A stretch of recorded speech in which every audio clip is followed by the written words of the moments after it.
So this is the Tambua.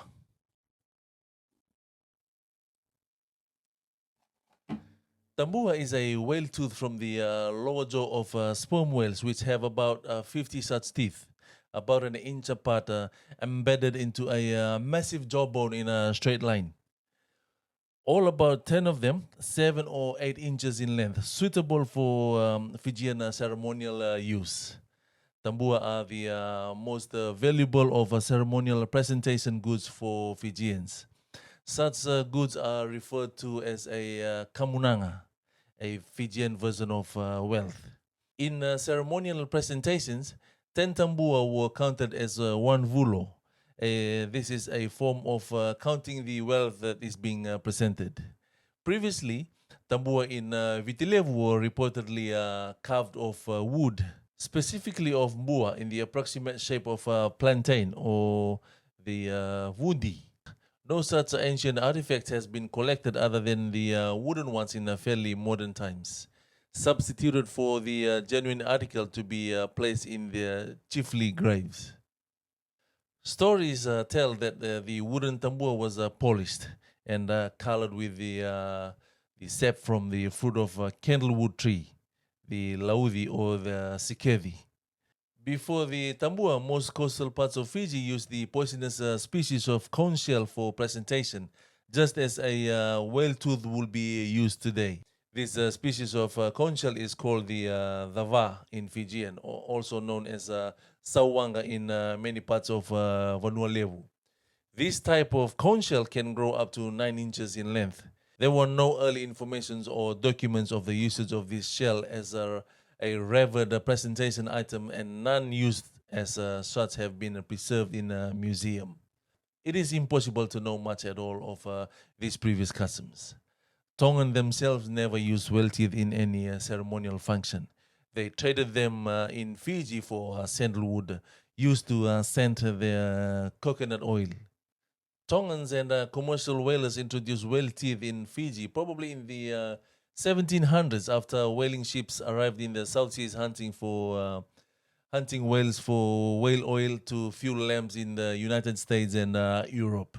The industry peaked around 1846 when there were 900 whaling ships active, 4 out of 5 from the USA.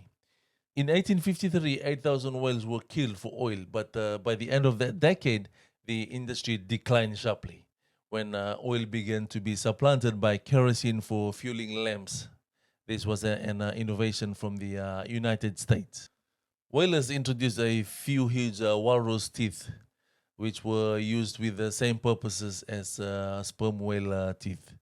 Some Tongans learned whaling from American whalers, and a few of them have done hand harpooning of whales themselves from a small boat for the meat to be sold at Nuku'alofa Wharf until almost the mid-century in the 1900s. Fijians have never caught whales. Some whales have been beached by themselves, and Fijians have taken teeth that are to be found in the upper jaw. Today, there is a considerable shortage and extremely high price on whale teeth. It is forbidden to take them out of the country, but there are no effective conditions to prevent that.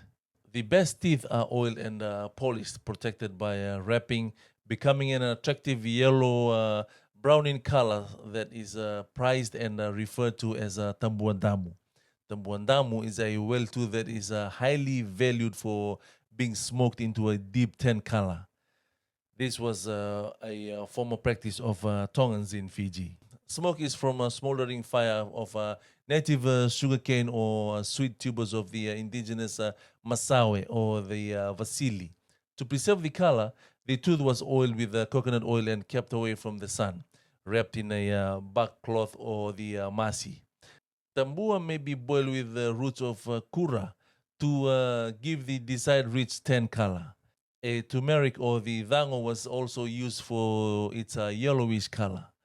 Coloring has been effected with the root of masawe or the turmeric or of the fruit of the candlenut tree. Tambua are normally attached at both ends to a cord of plaited sinnet.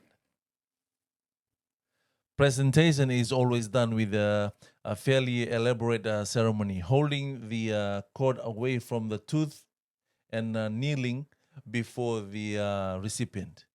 The present day scarcity of whale teeth and extremely high cost causes diminished use in Fijian ceremonies. They are normally sold through pawn shops today at a price exceeding $500. A large tooth can cost twice the price.